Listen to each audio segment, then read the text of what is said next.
నమస్తే, welcome to political voice. వారం జాతీయ అంతర్జాతీయ విశేషాలపై విశ్లేషణ చేసుకునేటువంటి కార్యక్రమానికి స్వాగతం. మనతో పాటు సీనియర్ జర్నలిస్టు, రాజకీయ విశ్లేషకులు కందాడే పార్సారథి గారు ఉన్నారు. పార్సారథి గారు నమస్తే అండి. నమస్కారం. మొట్టమొదట అంతర్జాతీయ విశేషాలకు వస్తే, ఒకటి, నరేంద్ర మోడీ ఉక్రెయిన్ దగ్గరికి, రష్యా దగ్గరికి 10 రోజుల గ్యాప్లో వెళ్ళడము, కలవడము, ఇటు శశి థరూర్ ఒప్పుకున్నాడు. ప్లస్ తీవ్రమైనటువంటి అణ్వస్త్ర ఆయుధాల దగ్గరికి రష్యా వెళ్లకుండా నిరోధించడంలో నరేంద్ర మోడీ మాత్రమే ముందున్నారు అమెరికా కంటే కూడా అని పోలాండ్ విదేశాంగ శాఖ మంత్రి చాలా స్పష్టంగా చెప్పారు. అంటే గతంలోనేమో మోడీ గురించి చెప్తుంటే యుద్ధాన్ని ఆపిండు, గొప్పోడని హేళన చేశారు మన భారతదేశంలో ఉన్నటువంటి వాళ్ళే. నిజంగా మోడీకి అంత శక్తి ఉందా? మన భారతదేశ విదేశాంగ విధానంలో రష్యాను కూడా అణ్వస్త్ర ఆయుధాలు వాడకుండా చేయగలిగేటువంటి దమ్ము మన నాయకత్వానికి ఉందంటారా? అంటే ఇక్కడ భారతదేశం పరిస్థితి ఇప్పుడు ప్రపంచ రాజకీయాల్లో చూస్తే చైనా ఒకవైపు, అమెరికా ఒకవైపు, రష్యా ఒకవైపు, 3 వైపులా 3, యూరోప్ కూడా పెద్ద దేశాలు తీసుకున్నప్పుడు యూరోప్ ఒకవైపు. ఈ యుక్రెయిన్ యుద్ధానికి వచ్చేసరికి నిన్న మొన్నటి వరకు అమెరికా, యూరోప్ ఒకవైపు, చైనా, రష్యా మరోవైపు ఉన్నాయి.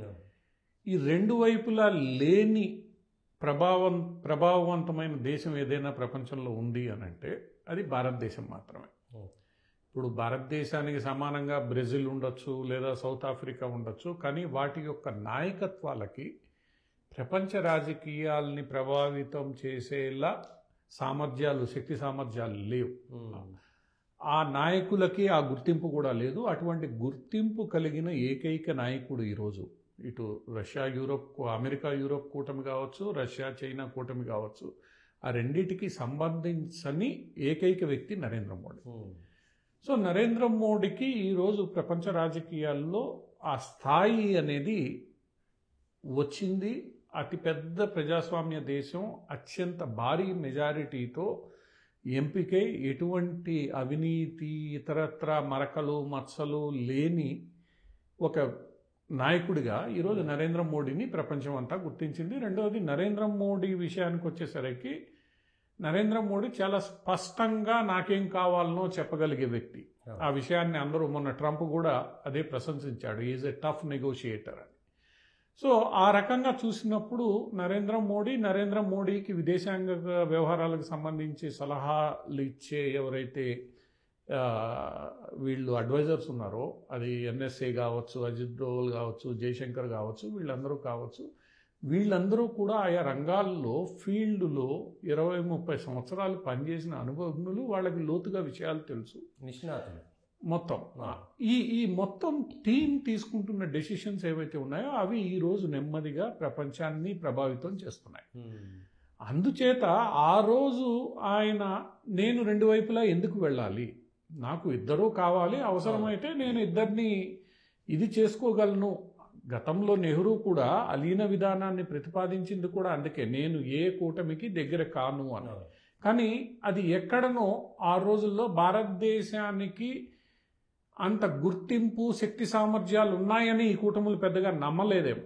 అది చైనా నమ్మకపోవచ్చు, రష్యా నమ్మకపోవచ్చు, అమెరికా నమ్మకపోవచ్చు. కానీ ఇందిరాగాంధీ టైంకి వచ్చేసరికి కొద్దిగా అప్పటికి అన్వాయుద్దేశంగా ఇందిరాగాంధీ టైంలో బంగ్లాదేశ్ మీద గెలుపు, ఇవన్నీ కూడా కొంత భారత్ యొక్క స్థితిని ప్రపంచ రాజకీయాల్లో మార్చాయి. ఆ తర్వాత పివి నరసింహరావు ఆర్థిక సంస్కరణలు ఈరోజు 2030కి 3వ అతిపెద్ద ఆర్థిక వ్యవస్థగా భారతదేశం వెళ్ళే అవకాశాలు ఉన్నాయని చెప్తున్న వేళ, ఈరోజు భారతదేశంలో అత్యంత ప్రజాదరణ కలిగిన నాయకుడిగా ఆయన మీద ఉన్న ఆ నమ్మకం కూడా ఈరోజు ప్రపంచ రాజకీయాల్లో రిఫ్లెక్ట్ చేస్తుంది. కాబట్టి ఇవన్నీ కలగలిపి ఈరోజు నరేంద్ర మోడీని ప్రపంచ వేదికలో కీలకమైన వ్యక్తిగా మార్చాయి. ఈ నిపుణులైన బృందం ఏదైతే సలహా ఇస్తోందో, నా దేశం ప్రధానం, నాకు మిగతా విషయాలు తర్వాత అన్న ఏదైతే సిద్ధాంతాన్ని ఈ నరేంద్ర మోడీ నాయకత్వంలోని విదేశాంగ వ్యవహారాల బృందం ముందు పెడుతోందో, అది ఒక రకంగా దేశ ప్రయోజనాల దృష్ట్యానే వాళ్ళు పనిచేసేందుకు ప్రేరేపిస్తోంది. దాంతో అనవసరమైన విషయాల్లో నాకేం తగాదా అవసరం లేదు, అది నాకు సంబంధించిన విషయము. ఎవరో కొట్టుకుంటూ ఉంటే నేనేదో పెద్దరికం కోసం పోయి ఆ కొట్టుకోవడంలో దూరి ఒకవైపు తీసుకొని చేయాల్సిన అవసరం నాకే ఉంది. నా దేశ ప్రయోజనాలు, నా దేశ అభివృద్ధి, నా దేశ పురోగతే నాకు ప్రాధాన్యం. అన్న ఏదైతే సిద్ధాంతం ఉందో ఆ సిద్ధాంతాన్ని నరేంద్ర మోడీ మొట్టమొదటి నుంచి తూచే తప్పకుండా పాటిస్తున్న వ్యక్తి, ఈ రోజు కూడా పాటిస్తున్న వ్యక్తి. ఆ సిద్ధాంతాన్ని అనుసరించి ఆయన ఆ రోజు కూడా నాకెందుకు, మన మొట్టమొదటి స్టేట్మెంటు యుక్రెయిన్ రష్యా యుద్ధం మొదలైన తర్వాత మన విదేశాంగ శాఖ మంత్రి చెప్పడం ఏమని ప్రారంభించాడు, ఇది యూరోప్ రష్యాల సమస్య, ఇది యూరోప్ సమస్య, ఈ యూరోప్ సమస్యలో మేమెందుకు ఇన్వాల్వ్ కావాలి, మీరిద్దరూ తెలుసుకోండి అంతే. మూడో దేశంగా మేము ఎట్లా మీరు ఇప్పుడు ఏం కాంప్లికేట్ చేస్తున్నారంటే మీరిద్దరూ కొట్టుకుంటూ నువ్వు నాకు మద్దతుగా నిలుస్తావా ఆయనకి మద్దతుగా నిలుస్తావా అని మమ్మల్ని బెదిరియడం ఏంటి? ఇది మంచి పద్ధతి కాదు. మాకు ఇద్దరు మిత్రులే, నువ్వు కావాలి వాళ్ళు కావాలి, తగాదాలు వద్దు, తగాదాలు కొట్టుకోపోవడం కావాలి, శాంతి కావాలి, ప్రజల ప్రాణాలు కాపాడడం కావాలి అన్న స్పష్టమైన విధానం ఏదైతే ఉందో ఆ విధానాన్ని తీసుకుని, ఎందుకంటే ఇది ఓవరాల్గా ఒక సైద్ధాంతిక భూమికతో నరేంద్ర మోడీ బృందం పనిచేస్తున్నప్పుడు అదే సైద్ధాంతిక భూమికని ఆధారంగా తీసుకుని వాళ్ళు యుక్రెయిన్ రష్యా యుద్ధం సమయంలో కూడా ప్రవర్తించారు. ఇప్పుడు ఇజ్రాయెల్ హమస్ల మధ్య జరుగుతున్న యుద్ధంలో కూడా మన ప్రభుత్వం ఈసారి చాలా స్పష్టంగా ఉంది. అంతకుముందు ప్రతిసారి పాలిస్తాన్కి మద్దతుగా వెళ్ళిపోయేవాళ్ళు. ఆ పద్ధతి పివి నరసింహరావు హయాం తర్వాత కొంత మారింది. ఇది మీరు తెలుసుకోవాల్సిన అంశం. మాకిద్దరు కావాలి, పాలస్తీనాకి దేశం కావాలి, ఇజ్రాయిల్ ఉండాలి. ఈ మార్పు ఏదైతే ఉందో భారతదేశ విదేశాంగ నీతిలో, ఆ మార్పుని నరేంద్ర మోడీ సుస్థిరం చేశాడు. నా అవసరాలు నాకు ముఖ్యం, అనవసరమైన విషయాల్లో నేను ఎందుకు వేలు పెట్టాలి, అనవసరమైన విషయాల్ని నేను ఎందుకు కెలకాలి, నేనేదో ప్రపంచానికి పెద్దన్న కావాలన్న కోరిక నాకు లేదు. పెద్దన్నగా నువ్వు ఎట్లా గుర్తిస్తావు, నా దగ్గర ఆటం బాంబులు ఉంటే గుర్తిస్తావా? నా యొక్క శక్తి సామర్థ్యాలని మంచితనాన్ని చూసి నువ్వు గుర్తించాలి. ఇది వసుదైవక కుటుంబం అనే సిద్ధాంతం ఏదైతే ఉందో దాంట్లో నేను పెద్దవాడిని కావాలి అని అంటే అందరినీ కలుపుకొని అందరికీ మంచివాడిగా పెద్దవాడిని కావాలి. ఇవి ఈరోజు భారతదేశ విదేశాంగ నీతిని ముందుకు తీసుకెళ్తున్న అంశాలు. G20 సందర్భంగా కూడా ఇదే భారతదేశం ముందుకు తీసుకొచ్చి చెప్పింది, నేనేమి ఎవరి మీద పెత్తనం చేయదలుచుకోలేదు, ఎవరితో రాజ్యం చేయదలుచుకోలేదు, నేనేదో పెద్ద హీరో కావాలనుకోవట్లేదు, నా దేశ ప్రయోజనాలు, ప్రపంచం ప్రశాంతంగా ఉంటే నా దేశ ప్రజల సంక్షేమం కూడా బాగుంటుంది, ప్రశాంతంగా ఉండడం కావాలి అని. సో అది ఏదైతే ఉందో సిద్ధాంతం తీసుకున్నారో ఈ భారతదేశంలో కూడా రాజకీయ నాయకులు ఏంది, నువ్వు ముస్లింలకు మద్దతు ఇవ్వట్లేదు, హిందువులకు మద్దతు ఇవ్వట్లేదు, హిందూ నువ్వు రామాలయానికి పోతే తప్పు, ఇఫ్తార్కి పోతే తప్పు కాదు. మొన్న మల్లికార్జున ఖర్గే అదే అన్నాడు, నువ్వు దేవుడి దగ్గరికి పోతే అంటే మహాకుంభకు పోతే తప్పు, అదే ఇఫ్తార్ విందులో ఆయన కూర్చొని నెత్తి మీద టోపీ పెట్టుకొని చేస్తే తప్పు కాదు. సో ఈ సిద్ధాంతం ఏదైతే ఉందో, పైకి చెప్పేది ఒకటి పాటించేది ఒకటి అన్న సిద్ధాంతం ఏదైతే ఉందో రాజకీయ అవసరాల కోసం, ఆ సిద్ధాంతం సరైనది కాదు అని ఈరోజు నరేంద్ర మోడీ నిరూపించాడు. నువ్వు న్యూట్రల్గా ఉంటూ నిజాయితీగా ఉంటూ అందరూ నీ వాళ్లే అనుకున్నప్పుడు ఏదో ఒక సందర్భంలో వీళ్ళందరూ గుర్తిస్తారు, అరే వీడు మనందరికి కావాల్సిన వాడు, మనందరి హితాన్ని కాంక్షిస్తున్నవాడు అని చెప్పి. రాబోయే రోజుల్లో ముస్లిం ఇప్పటికే గల్ఫ్ దేశాధినేతలందరూ నరేంద్ర మోడీని గుర్తిస్తున్నారు. అబుదాబిలో ఈరోజు అంత పెద్ద ఆలయం, దుబాయ్లో అంత పెద్ద ఆలయం ఉత్సవాలు జరుగుతున్నాయి, అసలు సాధ్యం కాదనుకున్న ప్రాంతాల్లో. ఈరోజు సౌదీ అరేబియా మా చరిత్ర ఇది అని చెప్పుకునే ప్రయత్నం చేస్తోంది.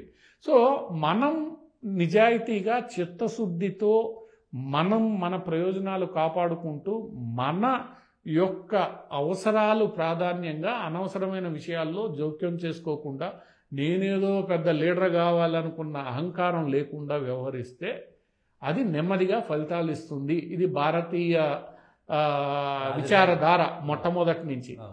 హిందువులకి పేషెన్స్ ఎక్కువ ఉంటుంది, పేషెన్స్ కాదు, కొన్నిటికి కాలమే సమాధానం చెప్తుందనే ఫిలాసఫీ ఏదైతే భారతీయతలో ఇమిడి ఉందో కాలం సమాధానం చెప్తుంది.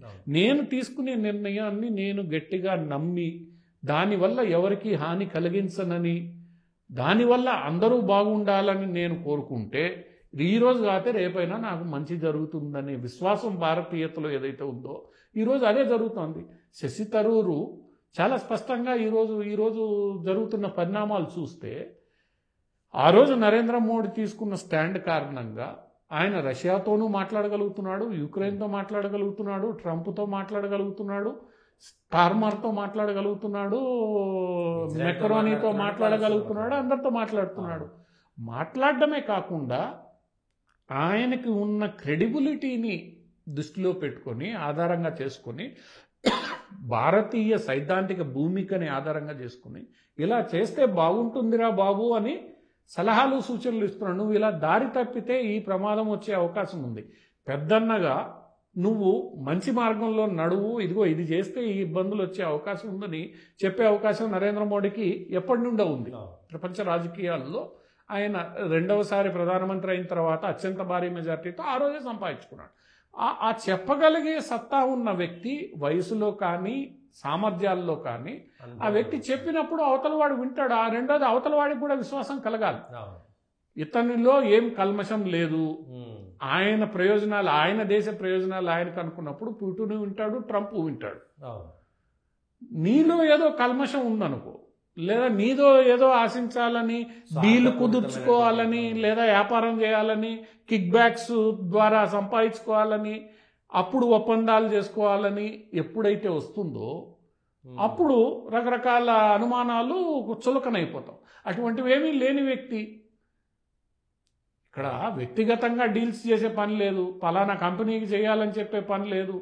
ఇవన్నీ లేనప్పుడు ఆ వ్యక్తి యొక్క శక్తి సామర్థ్యాలు, కొన్ని కోట్ల మంది 40-50 కోట్ల మంది ఓట్లు వేస్తే గెలిచిన వ్యక్తి, అది అంత 40-50 కోట్ల మంది మూడవసారి కూడా విశ్వాసాన్ని చూపించిన వ్యక్తి అంటే అంత ఈజీగా అతని మీద విశ్వాసం రాదు కదా. ఇవన్నీ కూడా నరేంద్ర మోడీ అవలంబించిన విధానాలు ఏవైతే ఉన్నాయో అవి ఈరోజు ఇవే కరెక్టు, ప్రపంచానికి ఇలా వెళ్తేనే బాగుంటుంది అని ఏదైతే భారతీయత గురించి ఆయన చెప్పే ప్రయత్నం చేస్తున్నాడో అది ఈరోజు కరెక్ట్ అని నిరూపణ అవుతోంది. ఆ విషయాన్ని నెమ్మదిగా ఇప్పుడు శశి థరూర్ అంగీకరించాడు. ఆ శశి థరూర్ ఈరోజు బహిరంగంగా అంగీకరించవచ్చు, కానీ కాంగ్రెస్లో మేధావులు అంతర్గతంగా నరేంద్ర మోడీ చాలా మంచి పనులు చేస్తున్నాడు, మేము కడగలేని బురదనంతా ఆయన కడుగుతున్నాడు, పాపాల భైరవుడు ఎప్పటి నుండో, ఈయన కడిగిపోయి మాకు అధికారం ఇస్తే మేము హాయిగా పనిచేసుకోవచ్చు అన్న మంచి భావంతో ఉన్నవాళ్ళు కాంగ్రెస్లో చాలామంది మేధావులు ఉన్నారు. బయటికి చెప్పలేకపోవచ్చు రాజకీయాల కారణంగా, వాళ్ళ యొక్క వ్యక్తిగత కారణాల కారణంగా. ఈరోజు ప్రపంచంలో కూడా చాలా దేశాలు నెమ్మదిగా ట్రంప్ వచ్చిన తర్వాత నరేంద్ర మోడీ వ్యవహార శైలి ఇంకా మన్ననలు పొందుతోంది. ట్రంప్ కూడా నాకెందుకు ఇవన్నీ, నేను నా దేశం చూసుకుంటే, ఇదే సిద్ధాంతం ట్రంప్ది. కానీ ట్రంప్ స్టైల్ ఆఫ్ బిహేవియర్, ఆయన చెప్పే పద్ధతి వింటావా లేదా అనేది, అరే విన్నరా బాబు అని చెప్పేది నరేంద్ర మోడీ పద్ధతి. సో ఆ శైలి ఏదైతే ఉందో, ఇద్దరూ ఒకటే రకమైన సిద్ధాంతిక భూమికని కలిగి ఉన్నప్పటికి కూడా ఆయన చెప్పే విధానం, ఈయన చెప్పే విధానం ఏదైతే ఉందో ఆ విధానాల్లో కొంత చాలా డిఫరెన్స్ ఈరోజు కనిపిస్తుంది. ఆ విధానాలే ఈరోజు నరేంద్ర మోడీని నెమ్మదిగా ప్రపంచ రాజకీయాల్లో ఒక విశ్వసించదగిన వ్యక్తిగా నిలబెడుతున్నాయి. అక్కడ కేవలం నరేంద్ర మోడీనే కాదు, నరేంద్ర మోడీ వెనక ఉన్న భారతీయత అనే సైద్ధాంతిక భూమిక, భారతదేశ ప్రజల మద్దతు ఈరోజు ఆయన్ని ఆ స్థాయిలో నిలబడుతున్నాయి. దానికి ఈరోజు నెమ్మదిగా ఫలితాలు మనం చూస్తున్నాం. ఆ రోజు కూడా చాలామంది మనం వాదించాం, కాంగ్రెస్ వాళ్ళు వాదించారు, నువ్వు పాలస్తీనా వైపు తీసుకోవట్లేదు, నువ్వు అక్కడ యుక్రెయిన్ ప్రజాస్వామ్య హక్కుల్ని హరిస్తోంది, సార్వభౌమత్వాన్ని రష్యా హరిస్తోంది, నువ్వు ఖండించాలి, ఇట్లా మాట్లాడిన వాళ్ళు ఈరోజు ఏమవుతోంది, అసలు సమస్య మూలమైంది, ఈ సమస్యలు ఎందుకు ప్రారంభమయ్యాయి, ఆ మూలాల గురించి పట్టించుకోకుండా ఈరోజు ఏం చెయ్యాలి అనేదే ఈరోజు పట్టించుకోవడం అంటే సమస్యలు అయితే 50-60 ఏళ్ళుగా పాలస్తీనా సమస్య నడుపుతోంది. రష్యా పడిపోయిన తర్వాత నాటో నా దగ్గరికి రావద్దు అని రష్యా, సోవియట్ యూనియన్ పతనం తర్వాత రష్యా చెప్తోంది. ఒక రోజులో చెప్పట్లే, అతను గత 10-15 ఏళ్ళుగా చెప్తూ వస్తున్నాడు. పుతిన్ అధికారంలోకి వచ్చిన తర్వాత మంచిది కాదు మీరు నా సరిహద్దుకు రావడం అని, ఇది ప్రపంచ యుద్ధానికి దారి తీయొచ్చు అని. ఇదేదో ఒక్క రోజులో సంభవించిన పరిణామాలు కాదు కదా. ఇవి ఎందుకు పరిష్కరించబడడం లేదు? నువ్వు మూలాలకు పోయి మూల కారణాలని వెతికి పరిష్కరిస్తే తప్ప. ఈరోజు ట్రంప్ స్పష్టంగా చెప్పాడు, రష్యా యుక్రెయిన్ల మధ్య ఈరోజు యుద్ధం ఎందుకు నడుస్తోంది, యూరోప్ యొక్క కాంక్ష, నాటో ఎందుకు పోయి ఉండాలి అక్కడ, మీరు అమెరికాని నాటోని దించి ఆట ఆడాలని చూస్తున్నారని యూరోప్తో స్పష్టంగా చెప్పేశాడు. కారణం అదే కదా, మూల కారణం అది అది అది నువ్వు గుర్తిస్తే సమస్యకి పరిష్కారం వస్తుంది. లేకపోతే ఏమో అది కాశ్మీర్ నలుగుతూనే ఉంది 70 ఏళ్ళుగా, మనం మూలాల్లోకి పోం. ఇజ్రాయెల్ పాలస్తీనా నలుగుతూనే ఉంది 80 ఏళ్ళుగా. ఇంకా మనం ప్రపంచంలో చాలా చూసుకుంటే అవన్నీ ఇప్పుడు యూరోప్ సమస్యలు అన్నీ చూసుకుంటే అవన్నీ కూడా రెండవ ప్రపంచ యుద్ధం నుంచి నలుగుతున్నవే, ఏదో తాత్కాలికంగా అలా ఆగున్నాయి తప్ప. మరి వీటికి నువ్వు శాశ్వత పరిష్కారం తీసుకుంటే శాశ్వత పరిష్కారం వస్తుంది. మేము మూలాల్లోకి వెళ్ళాం, మాకు ఆ రోజున్న రాజకీయ ప్రయోజనాల ఆధారంగా మేము ప్రవర్తిస్తామంటే ఏమవుతుంది? నెమ్మదిగా ఈరోజు యూరోప్లో ప్రజలు తిరస్కరిస్తున్నారు వీటన్నిటిని. అందువల్ల ఏంటంటే మూలాల్లోకి వెళ్ళి మూలాన్ని అర్థం చేసుకుని మూలానికి అనుగుణంగా పరిష్కారాన్ని కనుక్కుంటే పరిష్కారం అవుతుంది అన్నది నరేంద్ర మోడీ కొంత నమ్మిన సిద్ధాంతం మనకి ఆ విదేశాంగ నీతిలో కనిపిస్తోంది. అది కానీ జరిగితే ప్రధానమంత్రి మణిపూర్ పోలేదు అంటారు వీళ్ళు. మణిపూర్ పోయి ఏం చేయాలి? ఇప్పుడు వస్తున్నాయి కదా ఫలితాలు. ఇప్పుడు ఫలితాలు మూలాల్లోకి వెళితే దాన్ని సాల్వ్ చేస్తే వస్తాయి. అంతేగాని ప్రధానమంత్రి పోయి నిలబడి శాంతి సందేశం ఇస్తే ఫలితాలు వస్తాయా? లేదా ప్రధానమంత్రి పోయి ఒక వర్గం వైపు మొగ్గు చూపించేస్తే ఫలితాలు వస్తాయా? పంజాబ్ ప్రధాని వెళ్తే రోడ్డు మీద ఆగాల్సిన పరిస్థితి. ఈరోజు అదే పంజాబ్ ప్రభుత్వం రైతాంగానికి సంబంధించిన టెంట్లన్నీ ఎందుకు తీసేసింది? అవును, అదే ఆమ్ ఆద్మీ సపోర్ట్ చేసింది ఢిల్లీలో. ఎందుకు తీయాల్సి వచ్చింది?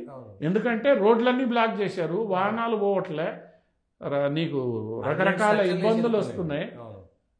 ప్రభుత్వం ఈ రోజు కాస్తే రేపైనా ప్రజల బాగోగులు పట్టించుకోకుండా ఉంటే ఏమవుద్ది? ఢిల్లీలో ఏం జరిగింది? ఆప్కి ఈరోజు ఢిల్లీ ఒక గుణపాఠం, ఆప్కే కాదు ప్రతి పార్టీకి గుణపాఠం. ఇప్పటికీ కాంగ్రెస్ నేర్చుకోవట్లే. కాంగ్రెస్ నేర్చుకోకుండా ఈరోజు ఏం చేస్తోంది? దక్షిణాదిని రెచ్చగొడుతోంది. అదే ఈ విషయం దక్షిణాది అంటే స్టాలిన్ నేతృత్వంలో జరిగినటువంటి సమావేశంలో రేవంత్ రెడ్డి దక్షిణాది మీద ఒక పెత్తనం చేస్తే మంచిది కాదు, ఒక ఉద్యమం రావచ్చు అనేటువంటి మాట. ఒకే వేదిక మీద కేటీఆర్ రేవంత్ రెడ్డి ఉండడము, ఈ హిందీ భాష డీలిమిటేషన్ ఏదైనా సరే ఒక తెల్లమైన ఒక స్పార్క్ అయితే క్రియేట్ అయింది. ఎట్లా చూడొచ్చు అంటారు దాన్ని? ఇప్పుడు డీలిమిటేషన్ మీద ఈ రాజకీయ పార్టీలన్నింటికి కొంత భయాలు ఉన్నాయి. మనం వాస్తవ విషయాన్ని మాట్లాడుకుంటే గతంలో డీలిమిటేషన్ ఎప్పుడు జరిగింది? 2015-16లో 2009లో జరిగింది డీలిమిటేషన్ లెక్క ప్రకారమే జరిగింది. 2009లో ఎవరు? దేశంలోనూ రాష్ట్రాల్లోనూ కాంగ్రెస్ పాలిత ప్రభుత్వాలు ఉన్నాయి. ఆ రోజు మీరు డీలిమిటేషన్ ఎలా చేశారు? మీ ఇష్టానుసారం మీకు అనుకూలంగా బౌండరీలు మార్చుకున్నారు. ఆ రోజు జరిగింది అదే వాస్తవమా కాదా? ఈరోజు కాంగ్రెస్ నాయకులను చెప్పమనండి, హైదరాబాద్ పార్లమెంటే తీసుకుందాం, సికింద్రాబాద్ పార్లమెంట్ తీసుకుందాం, బౌండరీలు మీరు ఎలా డ్రా చేశారు? మీకు అనుకూలంగా ఉన్న ఏరియాలు, మీకు అనుకూలంగా ఉన్న వాళ్ళ ఏరియాలు ఒక చోటకి చేర్చి వాటిల్ని పార్లమెంట్ బౌండరీలుగా మీరు నిర్ధారణ చేశారు. ఇది కాంగ్రెస్ పార్టీ గతంలో చేసిన పని. ఈరోజు డీలిమిటేషన్ ఎవరి ఆధ్వర్యంలో జరుగుతుంది? భారతీయ జనతా పార్టీ ఆధ్వర్యంలో జరుగుతుంది. గతంలో మీరు ఆడిన ఆటలు ఈసారి చెల్లవు. ఈసారి చాలా స్పష్టంగా ఒక స్పష్టమైన విధానంతో డీలిమిటేషన్ జరగబోతోంది. బౌండరీలు కానీ కొన్ని రూల్స్ ఉన్నాయి డీలిమిటేషన్కి. ఎలా ఇన్ని పోలింగ్ కేంద్రాలు ఉండాలి, ఆ పోలింగ్ కేంద్రాల్లో ప్రతి పోలింగ్ కేంద్రానికి 1200 మందే ఉండాలి. అట్లా ఒక ఓటింగ్ వేయడానికి వెళ్లాల్సిన వ్యక్తి ఇంత దూరంలోనే ఉండాలి. ఇవన్నీ ఒక కంటిన్యూస్ జియోగ్రాఫికల్ ఏరియాస్గా ఉండాలి. ఇట్లా కొన్ని నిబంధనలు ఉన్నాయి. డీలిమిటేషన్ ఏదో ఆకాశంలో నుంచి ఊడిపడి ఇష్టం వచ్చినట్టు బౌండరీలు గీయరు. బ్రిటిషర్లు గీసినట్టు చైనా భారత్ సరిహద్దుల మధ్య ఒక లైను, ఆఫ్ఘనిస్తాన్ పాకిస్తాన్ మధ్య ఒక లైను అట్లా గీయరు. చాలా పారామీటర్స్ ఉన్నాయి, ఆ పారామీటర్స్ ఆధారంగా గీస్తారు. మీరు గతంలో మీకు అనుకూలంగా చేసుకున్నారు, అది వాస్తవం. రాజకీయాలు 2009లో రాజకీయాలు చూసిన ప్రతి జర్నలిస్ట్ని అడిగితే డీలిమిటేషన్ ఎలా జరిగింది, బౌండరీలు ఎలా మార్చబడ్డాయి, అసెంబ్లీలవి పార్లమెంటు స్థానాలవి అందరికీ తెలిసిందే. సో మీకు తెలుసు మీరు చేసిన తప్పులేందో. రేపు భవిష్యత్తులో మన ఆటలు సాగవు. ఇప్పుడు డిఎంకే స్టాలిన్ గారు ఏమంటున్నారు? డీలిమిటేషన్తో తమిళనాడు యొక్క స్వరూప స్వభావాలే మారిపోయి. స్వరూప స్వభావాలు ఎందుకు మారిపోతారు? రాష్ట్ర బౌండరీ మారదు. మారేదేంది?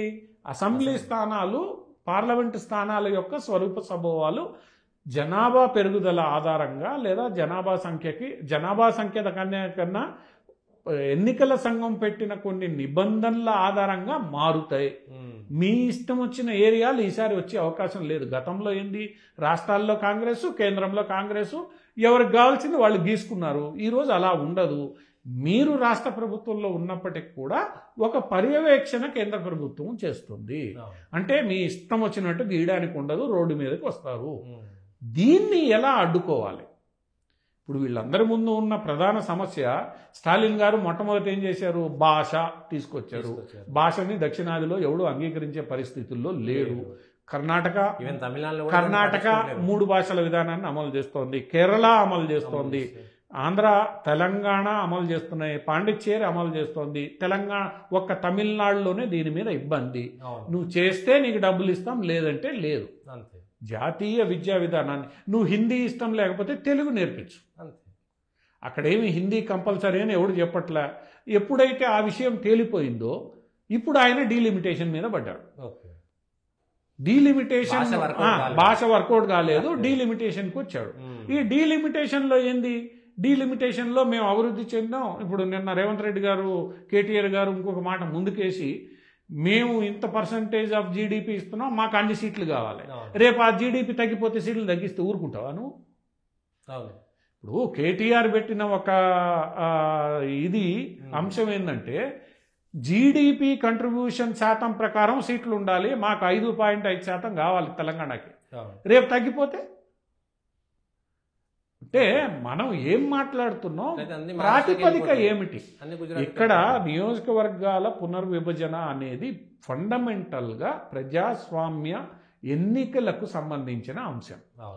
ఒక ఓటరు స్వేచ్ఛగా సులభంగా ఎలా ఓటు హక్కు వినియోగించుకోవాలి, దానికి అనుగుణంగా నియోజకవర్గాల బౌండరీ నిర్ధారింపబడుతుంది. ఫండమెంటల్గా ఇది.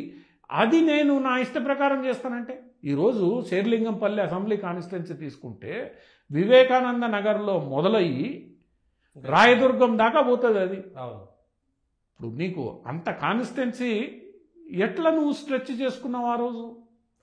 అదొకటే ఉన్నది మీకు. అంతకుముందు ఖైరతాబాద్, ఈ చివరి నుంచి ఆ చివరి దాకా ఒకటే. మల్కాజ్గిరి ఈరోజు అతిపెద్ద పార్లమెంట్ నియోజకవర్గం. అవసరమా? దాన్ని డివైడ్ చేయాల్సిన అవసరం ఖచ్చితంగా ఉంది.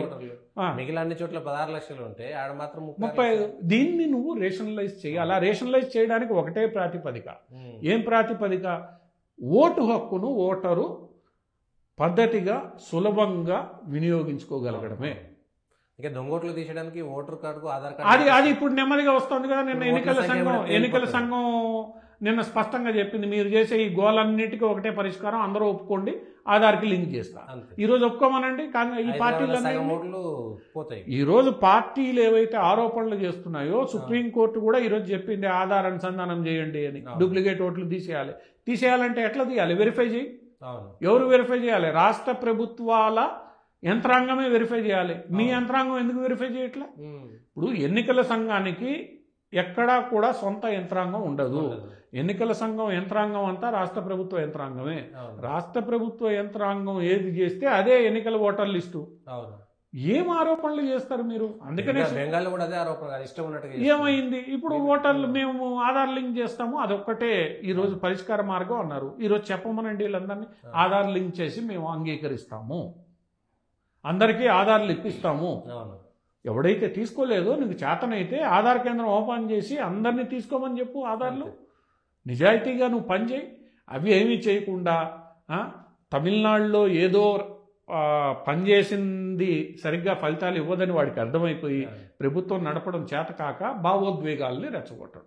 ఈరోజు కేసీఆర్ గారు కూడా ఈరోజు చంద్రబాబు గురించి మాట్లాడారు. భావోద్వేగాల్ని రెచ్చగొట్టడం. ఈరోజు తమిళనాడు చేస్తున్నది భావోద్వేగాలను రెచ్చగొట్టడం. ఆ భావోద్వేగాలను రెచ్చగొట్టే సందర్భంలో ఒక తమిళనాడు గురించి మాట్లాడితే బాగుండదని ఈరోజు దాన్ని దక్షిణాదికి లింకు, దానికి కాంగ్రెస్ మద్దతు. ఇక్కడ ఇంకొక అంశం, నిన్న రాహుల్ గాంధీ గారు ఏం మాట్లాడారు? మెరిట్ గురించి మాట్లాడారు. మెరిట్ గురించి మాట్లాడుతూ ప్రజలందరికీ ప్రాతినిధ్యం ఉండాలి అనేది రాహుల్ గాంధీ యొక్క సిద్ధాంతం. కులగణన చేయాలి, అందరికీ ప్రాతినిధ్యం ఇవ్వాలి అనేది ఆయన సిద్ధాంతం. మరి వీళ్ళందరికీ ప్రాతినిధ్యం ఇవ్వడానికే కదా నియోజకవర్గ పునర్విభజన చెయ్యి. నువ్వు ఒప్పుకో, ఈరోజు నియోజకవర్గ పునర్విభజన ఒప్పుకో, కులగణన కూడా చేస్తుంది రాబోయే రోజుల్లో. మా అంచనా ఏంటంటే కేంద్ర ప్రభుత్వం సెన్సస్ అప్పుడు కులగణన కూడా చేస్తుంది. చేస్తే అయ్యేది ఏం లేదని తెలంగాణ తేలింది, కర్ణాటక తేలింది, బీహార్లో తేలింది. కులగణన చేస్తారు. చేసిన తర్వాత ఏం చేయాలో మీరే నిర్ణయించుకో. ఇప్పుడు ఎస్సీ వర్గీకరణ సుప్రీంకోర్టు చెప్పింది, ఎవడు చావు వాడు చావండి అని. ఇప్పుడు రాష్ట్రాలుగా ఏమైంది తెలంగాణలో? ఇంత ఆలోచించాల్సిన పని మీకు వచ్చింది. ఈరోజు మీరు ఆంధ్రాలో వాళ్ళు చేసుకుంటారు. ఏ రాష్ట్రానికి ఆ రాష్ట్రం వాడికి ఇష్టం ఉంటే చేసుకుంటాడు, లేదంటే లేదు. కులగణన కూడా రాష్ట్రాలు చేసుకోవచ్చు, లేదా రేపు సెన్సస్లో చేసి ఇచ్చేస్తాం. ఏం జరుగుతుందో చెప్పండి. కులగణన చేసినంత మాత్రాన ఏదో మారిపోతుంది అనేది, అది మారదనే విషయాన్ని గ్రహించి ఇప్పుడు రాహుల్ గాంధీ గారు కొత్త పల్లె అందుకున్నాడు. మెరిట్ అనే కాన్సెప్టే తప్పు. అవును, కొందరు పుట్టగొడుతుంది దీనివల్ల. ఇప్పుడు దేశంలో తెలివితేటలు ఉండడం అవసరం. ఆ తెలివితేటలు ఉండడమే నేరం అనే రీతిలో కాంగ్రెస్ పార్టీ మాట్లాడితే, కాంగ్రెస్ పార్టీ అవలంబించిన విధానాలు ఇలానే ఉంటే రేపు భవిష్యత్తులో కష్టపడితే నాకేమొస్తుంది అని ఎవడైనా అనుకున్నాడు అనుకో, ఏమవుతుంది? తెలివి ఉన్నోళ్ళకు ఛాన్స్ లేదు, తెలివి ఉన్నోళ్ళకి అవకాశాలు లేవు. ఇప్పుడు తెలివితేటలు అనేవి అది ఏ కులానికి సంబంధించిన వాడికైనా. ఓపెన్ కేటగిరీ అంటే కేవలం అగ్రవర్ణాలకు కాదు కదా. ఓపెన్ కేటగిరీలో ఎవడికి తెలివితేటలు ఉంటే వాడు. ఇప్పుడు ఇది ఒక పెద్ద మిస్కన్సెప్షన్ ఈ భారతదేశంలో. ఓపెన్ కేటగిరీ అంటే కేవలం అగ్రవర్ణాల వారికే అని. ఓపెన్ కేటగిరీ అగ్రవర్ణాల వారికి కాదు, అందరికీ. అగ్రవర్ణాలలో వెనకబడిన కొంతమందికి ఈడబ్ల్యూఎస్ ఇచ్చారు. అది కూడా కేవలం అగ్రవర్ణాలకే కాదు, ముస్లిమ్స్ కూడా అందరూ దాంట్లో. ఎవడైతే ఆర్థికంగా వెనకబడి ఉన్నాడో, రిజర్వేషన్ లేదో, వాడు ఈడబ్ల్యూఎస్ క్లెయిమ్ చేసుకోవచ్చు. అంతే తప్ప అదేదో అగ్రవర్ణాలకు ఇస్తున్నారని ఈ భ్రమ ఏదైతే ఈరోజు దేశంలో రాహుల్ గాంధీ కల్పించే ప్రయత్నం చేశాడో ఆ భ్రమలు పనిచేయడం లేదు. ఇప్పుడు ఆయన మెరిట్ గురించి మాట్లాడడం మొదలుపెట్టాడు. మెరిట్ గురించి ఏం మాట్లాడతావు? ఇప్పుడు ఒక వ్యక్తి ప్రజాస్వామ్యంలో ప్రజల మధ్య పనిచేస్తూ ఉంటాడు, ప్రజల కోసం చిత్తశుద్ధితో పనిచేస్తాడు, వాడి ప్రజాభిమానాన్ని కూరగొంటాడు. చూరగొన్న తర్వాత అతనికి ప్రజలు అతన్ని అభిమానిస్తూ ఇతను నిలబడితే నేను గెలుస్తా అన్నప్పుడు నువ్వు అక్కడ అతనికి రిజర్వేషన్ లేకుండా చేస్తే ఏమవుతుంది? ఆడు రేపు పనిచేయడం మానేస్తాడు. ఎవడైతే నిజాయితీగా చిత్తశుద్ధితో ప్రజల అభిమానాన్ని చూరగొని, నేను మిగతా ఉద్యోగాలు వీటి జోలికి పోట్ల, కేవలం రాజకీయ నాయకుల గురించే మాట్లాడతాను. నేను ఎందుకు చిత్తశుద్ధితో పనిచేయాలి? రిజర్వేషన్ వచ్చి టికెట్ వస్తే ఆ రోజు చూసుకుంటాం, డబ్బు ఖర్చు పెడతాం. ఈ రోజు రాజకీయాల్లో జరుగుతున్నది ఏంటి? కింద నుంచి భారతీయ జనతా పార్టీలో కూడా కింద నుంచి నేను పనిచేసి, ప్రజల్లో పనిచేసి, ప్రజల అభిమానాన్ని చూరగొని నేను వెళ్ళి గెలవడము అనే పద్ధతి ఈరోజు వర్కౌట్ కాదని బీజేపీ నాయకులకు కూడా తెలుసు. బీజేపీ నాయకులు కూడా ఏం చెప్తున్నారు? ఆ రోజు టికెట్ ఇస్తాం, ఎవరి దగ్గర ఏది ఉంటే వాడే గెలుస్తాడు. అంతేగాని ప్రజాభిమానం, ప్రజాభిప్రాయం ఎందుకు చేయాలి నేను? అంతే. రిజర్వేషన్ రేపు ఏముంటుందో తెలియదు, నేను ఒళ్ళంతా దించుకొని చిత్తశుద్ధితో 5 ఏళ్ళు ఎందుకు పనిచేయాలి? అంటే ఇక్కడ మెరిట్ అనే కాన్సెప్ట్ కేవలం ఉద్యోగాలు, చదువుల్లోనే కాదు, ఈ సమాజ సేవ చేయడానికి ముందుకొచ్చే వాళ్ళ విషయంలో కూడా ఉండాలి కదా. రెండవది, ఏమీ ఆశించకుండా చేయడం వేరు, ఏదో ఒక ఆశతో ఎవడో ఒకడు చేస్తాడు, నేను ఎక్కువ చేయొచ్చనో ఇంకోటనో, దాన్ని కూడా మనం తప్పు పడతాం. అంటే వ్యవస్థల్లో పని చేయాలి అన్న తపన, నేనేదో సాధించాలి అన్న తపనని ఈరోజు కాంగ్రెస్ దెబ్బకొట్టే ప్రయత్నం చేస్తుంది. ఎందుకంటే కాంగ్రెస్ చెప్పిన ఆటలేవి సాగట్లే, ఇండియా కూటమి చెప్పిన ఆటలేవి సాగట్లే, ప్రజలెవరూ నమ్మడంలే, రాజ్యాంగాన్ని మార్చేస్తారనే విషయాన్ని నమ్మడం మానేశారు. రాష్ట్రాల్లో గెలుస్తోంది, రేపు డిఎంకే గెలుస్తోందో లేదో తెలియని పరిస్థితి. ఆ పరిస్థితుల్లో వీళ్ళు కులాన్ని రెచ్చగొట్టి అయిపోయింది, కులం కుదరలే, భాషను తీసుకొని రెచ్చగొట్టి అయిపోయింది, భాష కుదరడంలా. ఎందుకంటే ఈరోజు ఇక్కడ ఉన్నోడు అమెరికాకు పోతున్నాడు, అమెరికా ఉన్నోడు ఢిల్లీ వస్తున్నాడు, ఢిల్లీలో ఉన్నోడు నార్త్ ఈస్ట్లో పనిచేస్తున్నాడు, ఎక్కడైనా బతుకుతున్నప్పుడు అక్కడ భాషను మార్చుకుంటున్నారు. ఆడేమి అరవం, వీడు తమిళియన్ వచ్చాడని ఆడు తిట్టట్లా, హిందీ వాడు వచ్చాడని వీడు తిట్టట్లా. ఈరోజు చెన్నై ఐటీ సిటీలో నువ్వు లోపలికి వెళ్తే తమిళ్ మాట్లాడే వాళ్ళకన్నా కూడా హిందీ, ఇంగ్లీష్ మాట్లాడే వాళ్ళు ఎక్కువ కనిపిస్తారు, ఎక్కువ కనిపిస్తారు. అందువల్ల అది పోయింది. ఇంకా మిగిలింది ఏంది వీళ్ళకి? ప్రాంతం, ఉత్తరం, దక్షిణం, బీహారు అంటే హిందీ మాట్లాడేవాళ్ళు, నాన్ హిందీ మాట్లాడేవాళ్ళు, ఇట్లా ప్రాంతీయ విభేదాలను సృష్టించాలని చూస్తున్నారు. అది ఎంతవరకు విజయవంతం అవుతుంది ఎవడికి? అందరికీ తెలుసు. ఇక్కడే చాలా కాంట్రడిక్షన్స్ ఉన్నాయి. ఇంక ఇది కూడా లాభం లేదని ఇప్పుడు రాహుల్ గాంధీ గారు మెరిట్ గురించి మాట్లాడేశాడు. అంటే ఈ భారతీయ జనతా పార్టీని అదుపులో పెట్టాలి, నరేంద్ర మోడీని ఓడించాలి, ఎక్కడో ఒక చోట మా మాట నేల లొంగ తీసుకోవాలి అన్న ఆతృతలో వీళ్ళు ఆడుతున్న ఈ డ్రామాలన్నీ, ఇండీ కూటమి పేరుతో ఆడుతున్న డ్రామాలన్నీ భవిష్యత్తులో ఏమవుతాయి? ఈరోజు పశ్చిమ బెంగాల్ ముఖ్యమంత్రి ఓటర్ లిస్టు గురించి మాట్లాడంగానే ఎన్నికల సంఘం మీటింగ్ పెట్టింది, ఓటర్ లిస్టులు తీసేద్దాం, ఆధార్కి అనుసంధానం చేద్దాం, సుప్రీంకోర్టు కూడా చెప్తోంది, మీ అభిప్రాయాలు చెప్పండి అండి, ఒక్కడికి ఎక్కువ మనలే. అంటే మనం మాట్లాడడానికి ఇప్పుడు మన తెలంగాణ పరిస్థితి తీసుకుంటే ఫార్ములా ఈ రేసు ఎందుకు పెట్టారండి? భారతదేశం మొత్తం మీద ఇక్కడ ఒక చోటే జరిగింది. ఆ రోజు నితిన్ గడ్కరీ గారు, కేటీఆర్ గారు వీళ్ళందరూ బాంబేలో ఒప్పందం చేసుకున్నారు. ఆ ఒప్పందం అనుగుణంగా ఇక్కడ ఈ రేసు జరిగింది. దానివల్ల వచ్చే ఫలితం ఏంది? ఆ ఫలితం హైదరాబాద్ని ప్రపంచ పటంలో పెట్టాలి. నువ్వు బయో ఏషియా ఎందుకు హైదరాబాద్లో చేయాలి, కూచిపూడిది ఎందుకు హైదరాబాద్లో చేయాలి? చేస్తే అదే అందాల పోటీలే. అంటే రాజకీయ నాయకులు తమ స్వార్థ ప్రయోజనాల కోసం నరానికి నాలుక లేకుండా ఏ ఇష్యూ అయినా తీసుకొని రెచ్చగొట్టడమే. ఆ రోజు ఫలితం కావాలి. ఆ తర్వాత మళ్ళీ ఆయనే అంటాడు, రేవంత్ రెడ్డి గారు ఏమంటారు, ఈరోజు తెలంగాణని మేము ప్రపంచంలో నిలుపుతుంటే నీకెందుకు ఏడుపు అంటారు. ఎందుకు ఏడుపు? ఆ రోజు నువ్వు ఎందుకు ఏడ్చావు? ఈ రోజు ఆయన్ని ఎందుకు నువ్వు ఏడుస్తున్నావు అని అడుగుతున్నావు. నువ్వు చేస్తే తప్పు, ఆయన చేస్తే ఒప్పు. ఇది ఈరోజు ఇండీ కూటమి కాంగ్రెస్ నాయకులు చేస్తున్న ఆట. డీలిమిటేషన్లో నీకు కేంద్రం స్పష్టంగా చెప్తోంది, ఎక్కడ స్థానాలు తగ్గో పెరుగుతాయి, ఎంత పెరుగుతాయి, ఎలా పెంచాలి అన్నది ఫండమెంటల్గా ఇక్కడ ఇంకా రాలేదు. నియోజకవర్గాల ప్రాతిపదిక ఒకటైతే జనాభా తక్కువ ఉన్న కారణంగా ఇబ్బంది వస్తుంది అన్న విషయాన్ని కేంద్రం గుర్తించింది. మేము అందుకనే కొన్ని ఇతర దీంట్లో ఒక వివాదం ఏమైందంటే, బీహార్లో యూపీలో జనాభా పెరిగినా అది ముస్లింల జనాభా, రేట్ ఆఫ్ పాపులేషన్ పెరిగింది, ముస్లింలు ఈవెన్ తెలంగాణ కేరళలో పెరిగింది కూడా ముస్లింల రేట్లే పెరిగింది. కానీ తమిళనాడులో కూడా ముస్లిం రేట్ పెరిగింది, హిందువుల రేట్ తగ్గింది. జనాభా నియంత్రణ హిందువులు మాత్రమే పాటించారనేటువంటిది ఇప్పుడు మళ్ళీ ఒక కొత్త వాదన కూడా వస్తుంది. హిందువులు మొట్టమొదటి నుంచి డెమోగ్రఫిక్ చేంజ్లో కూడా హిందువులు పాటించారు, ముస్లింలు పాటించలేదు అనేది ఎప్పటి నుంచో ఉన్న వివాదం. దాంతో ముస్లింల సంఖ్య చాలా నియోజకవర్గాల్లో పెరిగి ఈరోజు ముస్లిం డామినేటెడ్ నియోజకవర్గాల సంఖ్య పెరిగింది అనేది వాస్తవం. అందుకనే వాళ్ళు నెమ్మదిగా అందుకోసం ప్రయత్నిస్తున్నారనేది వాస్తవం. సో ఇక్కడ కేవలం డీలిమిటేషన్లో నువ్వేదో భాష లేదా ప్రాంతం లేదా జనాభా ఇవే కాదు ప్రాతిపదికలు, చాలా అంశాలు ప్రాతిపదికలుగా తీసుకొని చేస్తారు. ఇదేదో ఈరోజు భారతీయ జనతా పార్టీ కొత్తగా తీసుకొచ్చేది కాదు. రాజ్యాంగం ప్రకారం ఆ రోజు అన్ని పార్టీలు ఒప్పుకొని 2026లో చేయాలని నిర్ణయం తీసుకున్నాయి. 2026లో జనాభా సెన్సస్ పూర్తయిన తర్వాత దాని ఆధారంగా వచ్చే లెక్కలతో చేస్తారు. ఎక్కడైనా కొందరికి దానివల్ల అసమానతలు ఏర్పడే అవకాశం ఉంటే అసమానతలను తీర్చడానికి ఏం చేయాలి?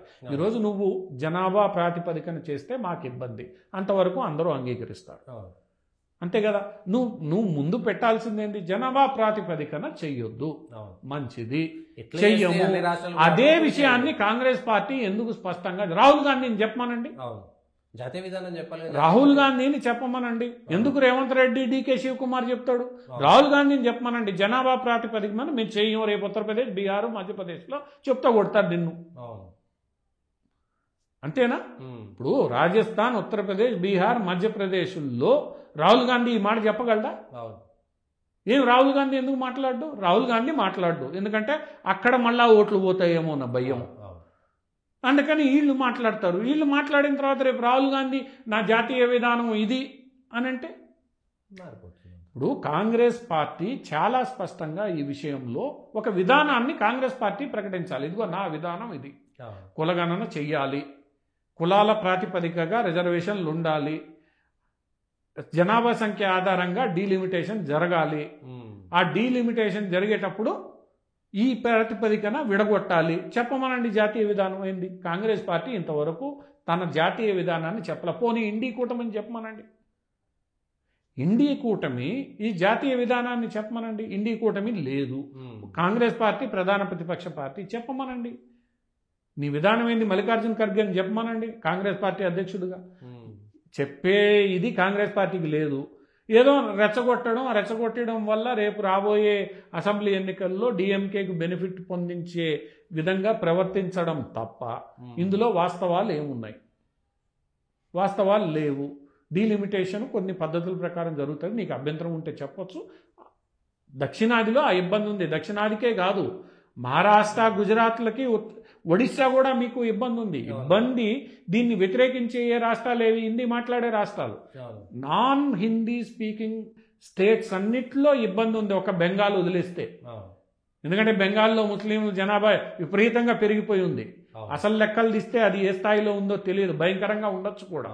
కానీ ఏవైతే non speaking Hindi states other than north east and other than Bengal, మిగతా అన్నిట్లో ఈ సమస్య ఉంది. నిన్న అమిత్ షా అన్నదేంటి? నా గుజరాత్లో కూడా ఈ సమస్య ఉంది, నేను పరిష్కరించుకోవాలి. మీరు చెప్పేదేంటి మరి? దీనికి ప్రాతిపదిక ఏంటి? నువ్వు అది చెప్పు, ఏం చెయ్యాలో చెప్పు. జనాభా ఉపయోగించడానికి లేదు, మంచిది. What is the next? సలహాలు ఇవ్వండి, నీ విధానం ఏందో చెప్పండి. ఇవన్నీ చెప్పకుండా ప్రాంతాలుగా భాష రెచ్చగొట్టడం అయిపోయింది. ఇప్పుడు ప్రాంతాలకు వచ్చింది. ప్రాంతాలు సరిపోవని ఇప్పుడు దేశాన్ని రెండు ముక్కలుగా చేర్చే దక్షిణ ఉత్తరాది కింద తీసుకొచ్చే ప్రయత్నం జరుగుతుంది. అన్ని చేసే ప్రయత్నాలు జరుగుతున్నాయి. ఇవన్నీ కూడా భారత ప్రజలు ఈరోజు, భారత ప్రజలే కాదు ప్రపంచవ్యాప్తంగా ఉన్న ప్రజలు ఇలాంటి కుట్రల్ని తిప్పి కొడుతున్నారు. తిప్పి కొడుతున్న వేళ ఈరోజు మేము ఇంకా 1940లో రెండవ ప్రపంచ యుద్ధ మైండ్ సెట్తోనే, ఆ రోజున్న ఇంటలెక్చువల్ మైండ్ సెట్తోనే నేను పనిచేస్తానంటే ప్రపంచం ఇనే పరిస్థితుల్లో లేదు. అటువంటి పరిస్థితుల్లో ఇప్పటికైనా కాంగ్రెసు, ఈ ఇండీ కూటమిలోని సోకాల్డ్ పక్షాలన్నీ అర్థం చేసుకోవాల్సింది ఏంటంటే, పరిష్కారం చెప్పకపోతే ప్రజలు వినే పరిస్థితుల్లో ఉండరు. ప్రజలు తిరస్కరిస్తే ఇంట్లో కూర్చోవాల్సిన పరిస్థితి వస్తుంది. థ్యాంక్ యూ పార్సాద్ గారు. ఇవి ఈ వారం ఉన్నటువంటి జాతీయ అంతర్జాతీయ అంశాలపైన విశ్లేషణ. State to political voice.